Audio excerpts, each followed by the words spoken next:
What's up, boys? Today we had a bench day going on. So, last night I woke up in the middle of the night and I was puking my brains out, right? I sent a message to my coach and my nutritionist. We're in a group chat together so that we can brainstorm and have greater amounts of communication between the three of us.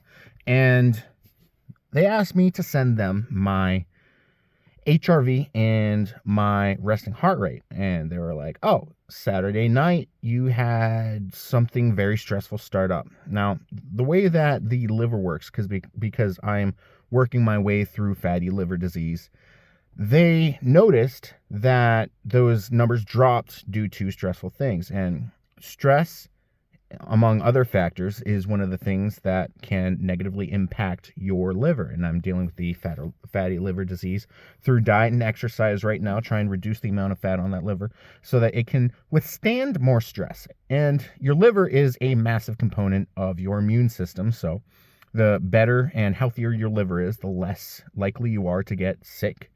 And the better you are able to handle stress of things like life, training, all that jazz. So I'm going through fixing that, which means that things get worse before they get better. So stressful things this weekend led to me being overstressed and not overstimulated, but my liver said, let's just dispel everything in your stomach and let's see if that doesn't help.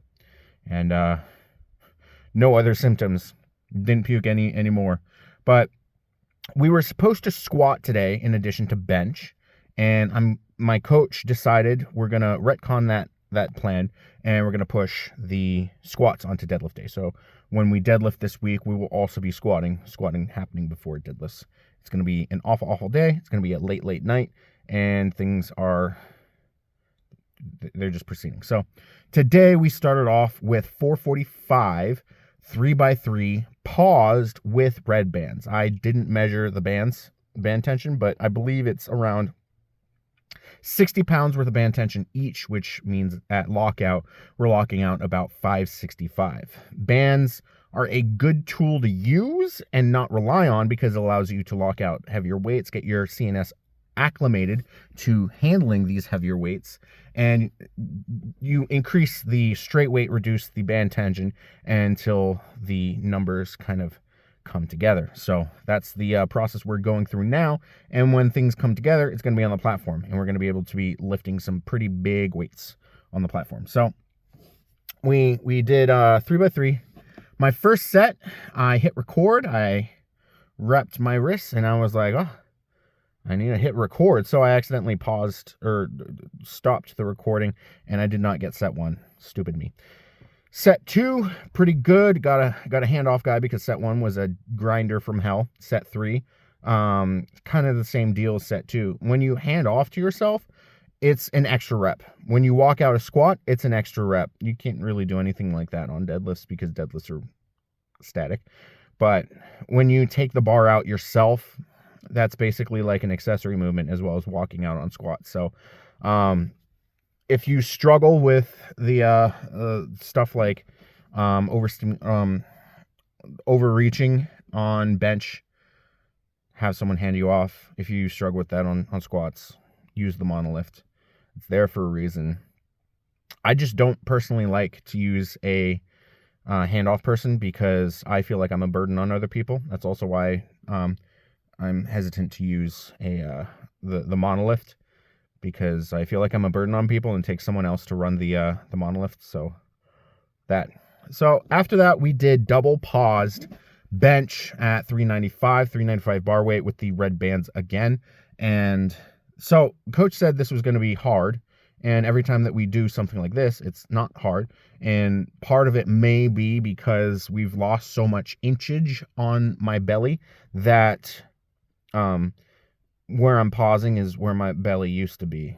So it's almost like the first pause is the hard pause, and the second pause is like, oh, this is where my starting position used to be. So it's going to be stronger than it is now. So wasn't that hard. Coach thought it was going to be hard. No. And then we did some pretty light bilateral dumbbell rows with a tempo, five count eccentric rather. Trying to get a good stretch, get that middle of the back stretched out, because lifting, especially the accessory movements, is stretching under a load. So things like this, just roll your shoulders forward, get a good stretch in the middle of your back, and then contract, and you'll be walking out the door. I will never do that again. Anyways, so after that we did it's 6 by 120 seconds rest, and it's single pull-ups, but we hold at the bottom for an extended period of time, and we complete our exhale, basically trying to do the stretch under a load once more in a pull-up, and get the lats a little more happy, because my lats are super tight, and it's like the middle of my back because my arms are heavy. So the only way that I can combat the tightness of my back is to have my arms not be so heavy, and fuck that. Not doing that. Don't even suggest it. So, pretty good day. Pretty good training day. Not much to say about it. I was a little disappointed about the need to use a handoff person for something so light at 445 with the bands. But you win some, you lose some, and I haven't had carbs yet today. So, I mean, what else am I supposed to expect? We're weighing in at 329, so we are almost 25 pounds under what comp weight is going to be. So we're not only are we light, it's not malnourished, but by definition, we are macro compromised, maybe? Is that the term that we're looking for? The macro composition of what we are eating is not conducive to training. It is conducive to fixing the fatty liver disease.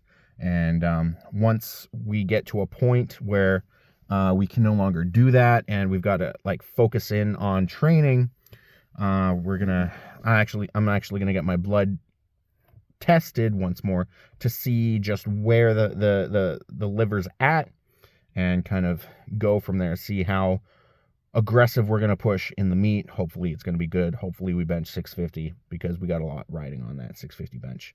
Anyways, I have to go eat dinner, get my carbs for the day, and stay degenerate, you boys. Patty out.